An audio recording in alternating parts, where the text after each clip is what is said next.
Assalamualaikum warahmatullahi wabarakatuh. Perkenalkan, saya Tarini Mahadi atas nama Yesya Salai, NIT 2303112. Di sini saya akan membahas tentang bioteknologi aquacultur. Bioteknologi yang saya bahas yaitu tentang penerapan bioteknologi udang windu. Pertama-tama yang harus kita ketahui apa itu udang windu. Udang windu merupakan salah satu komoditas unggulan subsektor perikanan di Indonesia dalam upaya meningkatkan devisa negara. Permintaan pasar meningkat dengan didukung sumber daya alam yang cukup besar, memberikan peluang pengembangan budaya udang windu. Keberhasilan usaha pembenihan udang windu merupakan langkah awal dalam sistem mata rantai budidaya. Keberhasilan pembenihan tersebut akan mendukung usaha penyediaan benih udang yang berkualitas. Nah, pada kegiatan pembenihan udang windu, fase larva merupakan fase yang paling kritis karena biasanya terjadi tingkat mortalitas yang tinggi.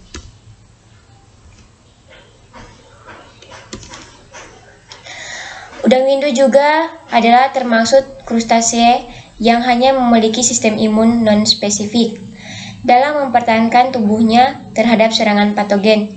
Komponen sistem imun non-spesifik pada udang windu meliputi fisik seluler dan humoral.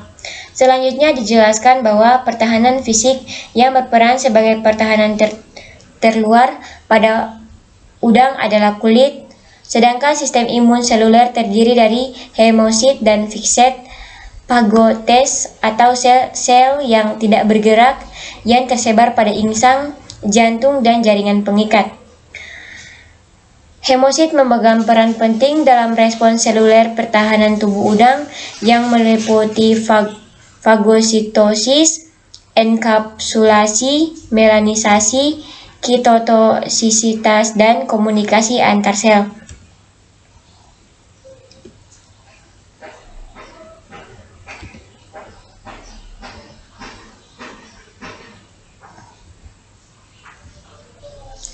Peningkatan pertahanan tubuh terhadap serangan penyakit tidak hanya dapat dilakukan dengan pemberian pakan yang komposisi nutrien yang seimbang, melainkan dapat juga disertai pemberian imunostimulan dalam pakan.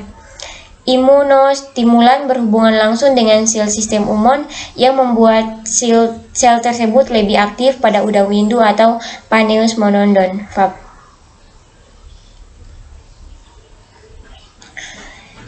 Kemudian yang berikut yaitu penerapan bioteknologi.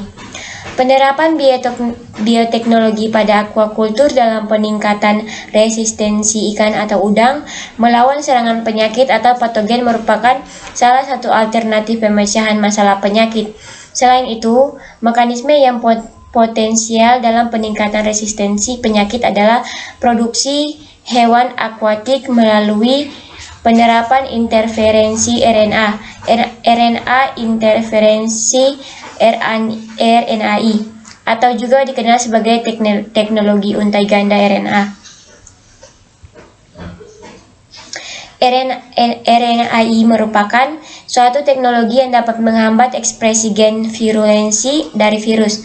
Aplikasi bioteknologi dalam upaya pemecahan masalah penyakit, khususnya pada krustasea, dilakukan dengan pendekatan yang berbeda. Penemuan gen pengkode antimikroba paneidin membuka peluang dalam peningkatan imunitas udang melawan serangan patogen pada udang Lithopaneus vannamei. Penerapan bioteknologi yang berikutnya yaitu ekspresi gen dan histopatologi.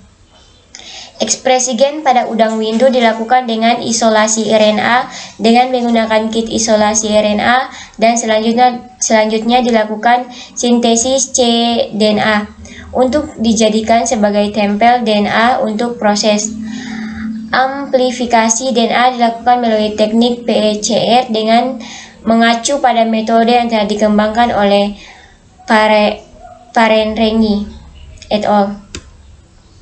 Keberadaan fragmen DNA pada posisi sekitar 250 bp pada genom DNA dan pada cDNA merupakan indikator keberadaan dan terekspresinya gen antivirus tersebut. Ekspresi gen aktin udang windu digunakan sebagai kontrol ekspresi gen. Keberadaan fragmen DNA pada posisi sekitar 50 pp pada genom DNA merupakan indikator gen aktin udang windu digunakan sebagai kontrol ekspresi gen.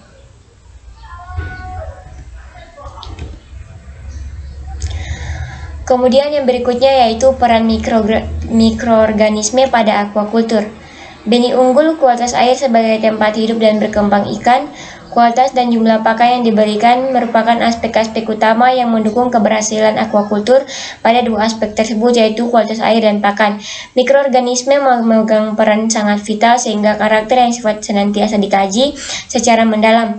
Beberapa peran organisme yang banyak dipelajari adalah dalam hal bioremediasi.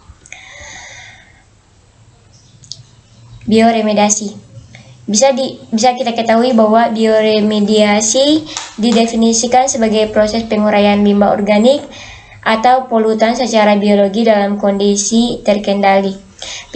Penguraian senyawa kontaminan tersebut melibatkan mikroorganisme atau bakteri, kamir, alga, dan fungsi. Perbaikan kualitas air seperti penurunan kandungan amonia dan nitrit dapat dilakukan dengan pemanfaatan kemampuan mikroorganisme yang dikenal pula sebagai bioremediasi. Sekian hasil presentasi saya tentang penerapan bioteknologi pada udang windu. Mohon maaf jika ada kata-kata yang salah dalam pembuatan video ini. Sekian dan terima kasih.